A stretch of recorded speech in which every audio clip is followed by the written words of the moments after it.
Okay, welcome back. So today we're going to get started on pistons and rods. So we'll roll out some bearing shells. We'll get the rings out of the package. Well, they already are out of the package. We'll talk about them, and we'll probably install the camshaft as well. So let's get going.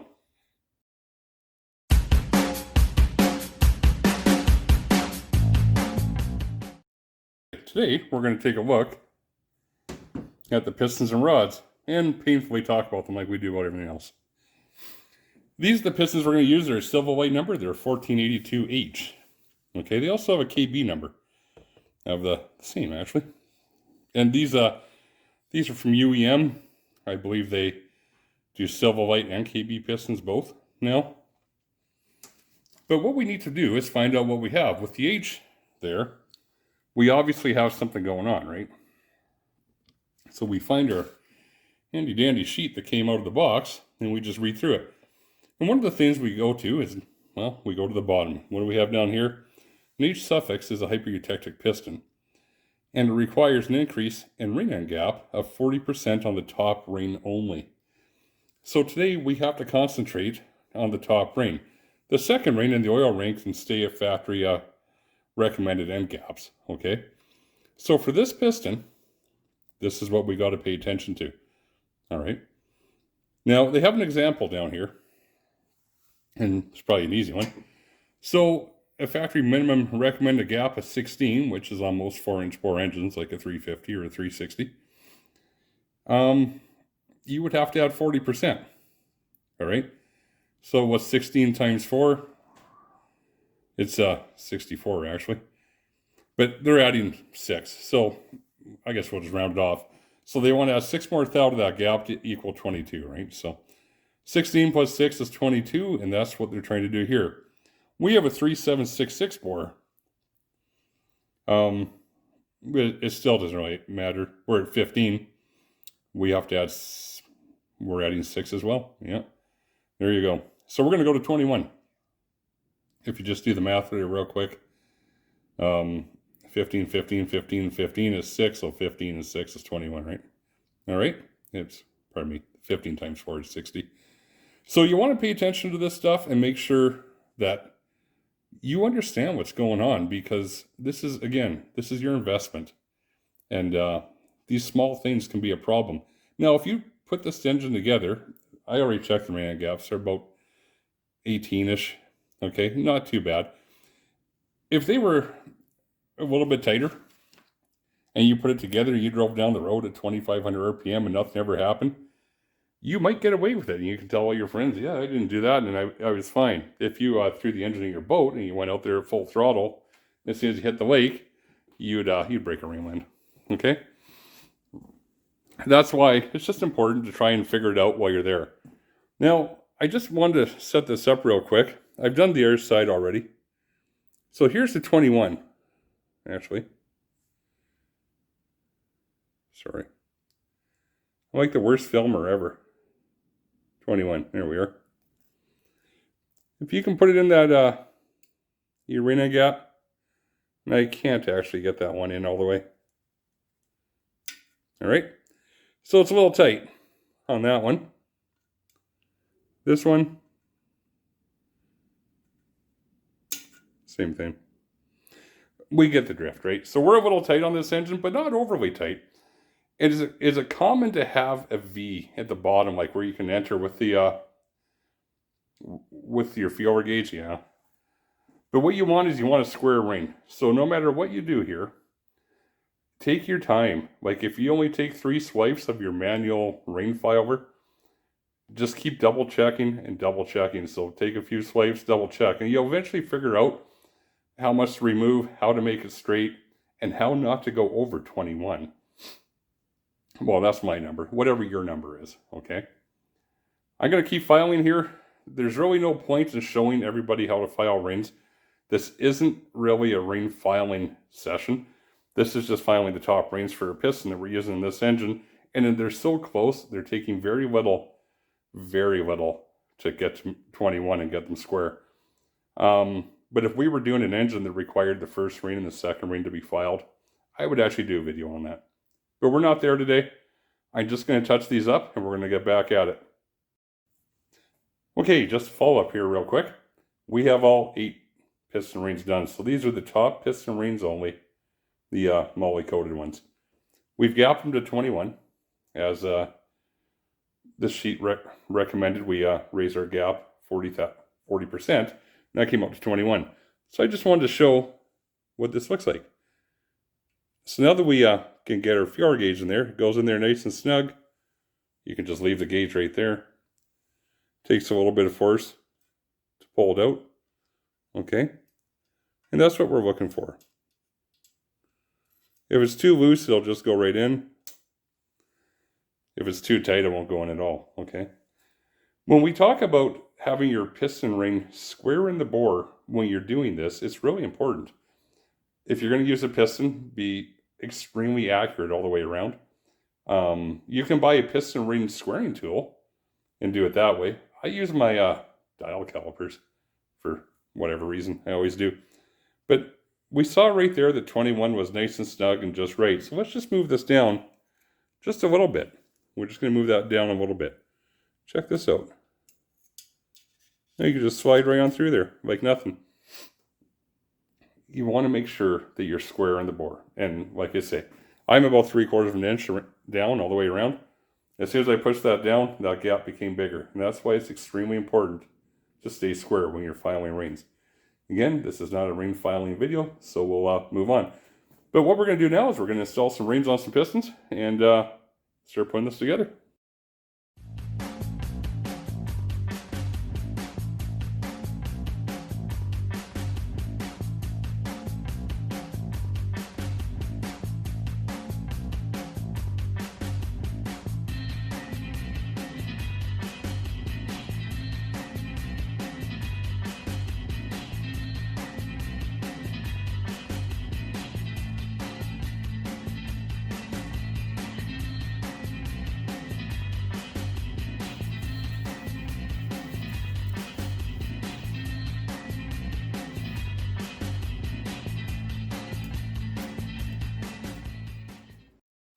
Okay, we just got finished installing a couple of piston rod assemblies. We plastic gauge them both, and we're going to have a quick chat here about plastic gauge. There's a little bit of misconception about plastic gauge or why we use it or what goes on. I use plastic gauge kind of as a double check for the most time, just to make sure I know where I'm at. And it's not because I don't trust my machinist. Your machine shop works with numbers. And when they grind this crankshaft, they don't just throw it in a grinder and just grind it till it looks good. There's a number. There's a number and a target they're trying to hit. And it's a very fine number. There's a high side, which means it'll be a little bigger. There's a low side, which means it'll be a little smaller. In that range they're trying to hit, okay? So it's a pretty interesting ordeal, and they go out of their way to do a good job, and they polish it up for you a little bit at the end, and on and on and on. But that's what they work within, is those two numbers, okay? It's much the same as the bores to the connecting rods. It's the same thing. So let's just use those two numbers and go right in the middle. I go back in, he says, don't worry, Jay. Crankshaft's in the middle, rods are in the middle, and let's say for conversation's sake, it should have 2 thou bearing clearance. And I thank him, and he's ordered my bearings for me, and we're good to go, right? I think right on. He took care of me. Everything's here. I'm going to get the short block together. Now, I don't really need to measure it because I trust my machinist and he knows what he's doing and he's a good guy, and on and on and on. But if he measures one out of the box and he writes down on my little box, you've got 2 thou bearing clearance, I'm thankful that he took the time and he measured up a connecting rod and put it together and put a bearing in it, measured it up and measured the crank, and that's what I have. The problem is we have these still. They're still in a package. Now, what if, say, one of these were wrong? Okay. Now, again, this is your investment. This is why I bring it up. So he's done the work, and I think I'm going to go assemble it, and off I go. But what if we go along and we see 2, 2, 2, 2, 1? Do I all of a sudden get mad at my machine shop and say, oh, those guys ripped me off. They wasted a day of my weekend. He said he did all this stuff. You know, you swear a little bit, you're angry, and off you go. But did you ever consider it might be the other parts? It's not your machine shop's fault. Because we get mad at our machine shop every time we have a failure. We all know exactly what we're doing. We saw it on YouTube. We know exactly what's going on. But we don't, because sometimes the failures are as simple as the stuff out of the box we weren't able to check. So when I plastic gauge stuff going along, it's not because I'm bored and don't feel like doing it, measuring everything. I realize that I'm doing a do-it-yourself video. Most people don't have the tools to do this stuff, whether it's bore gauges or micrometers. And albeit, plastic gauge is not going to give you the size of your crankshaft diameter or the inside bore of your connecting rod, it will at least show you if you're consistent with what you have machined and the stuff you have out of the box. So if I had a problem and one of my readings was way too high or way too low, I can stop right now, get to the bottom of the problem. Is it a machine shop issue? Is it a parts issue? Before I continue, and save myself from a possible failure that might cost me a bunch more money. Hope this wasn't too long-winded. Hope it helps, and let's get moving.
Okay, we're going to get the camshaft ready to install, as well as the bottom timing gear.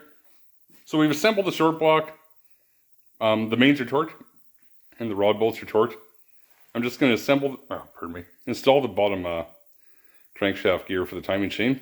And a lot of guys hammer those on. Everybody has their own way of doing it. I'm just going to apply a little bit of heat, slide it on, and it can cool off on there. After that, I'll unbox the cam, spray it off with something, and blow it off with air, make sure everything's clean, and we'll apply some assembly lube to it, or camshaft lube. We'll apply a little bit of heat to this timing gear. So this is what we're using.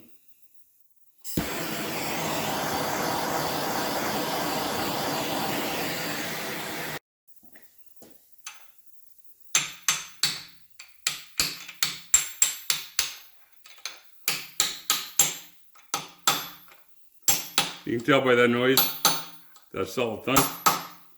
It's all the way seated. All right. Okay, we applied some camshaft assembly lube to the lobes, and we applied some Torco to the journals. So we'll slide this thing in. So like always, just be extra careful when you're installing these. We don't want to scuff a journal or anything like that.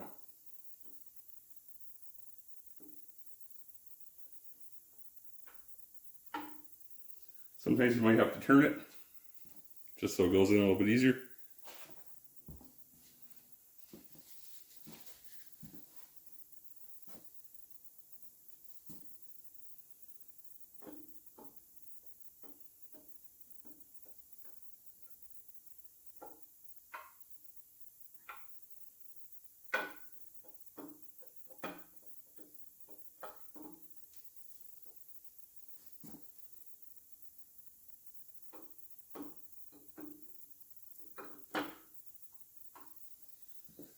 All right, we're in. Got that installed. Let's get this timing chain on.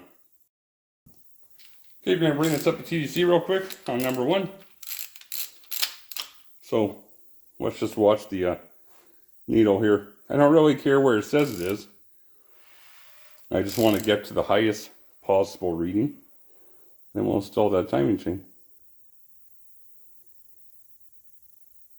Okay, you see how it kind of dwelled there and came back? Let's go back to that again. Looks like about 54. All right, went the other way. So anyway, we just want to find the highest point. And right there. We can then install the top time chain gear.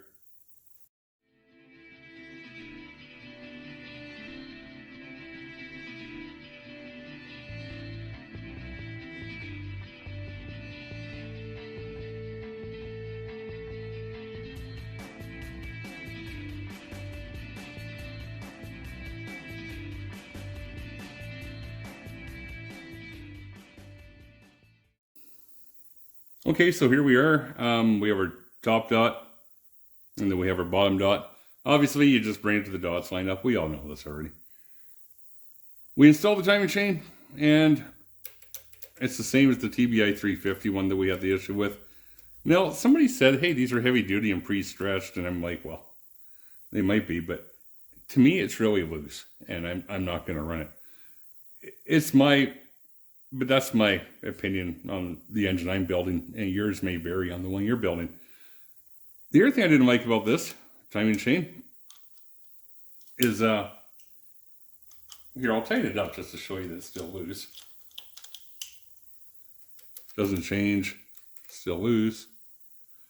But the other thing I didn't like here is this hole in here is oblonged for the dowel. And it has as much play in it as the chain does right now, if not more, because the chain limits the play we can use, right? But if you look at those bolts, they're not moving. And that's just purely on the play inside the hole drilled for the dowel. So we're going to remove this chain and order another one. And unfortunately, that means I'll be ending the video here today. We were going to do the timing cover balancer and oil pan, oil pump and pickup, but we're not going to do that now. I'll be out of town for a few days, so by the time you see this, I'll be back, and so I'll pick one up and we'll get this done and move on. Anyway, if you've been following along, thank you for watching. And if you feel we went a little fast this one and lacked some information, there's a lot of information in the TBI 350 video if you want to refer back to any of that. Other than that, we'll move forward and we'll get this done as soon as I get back.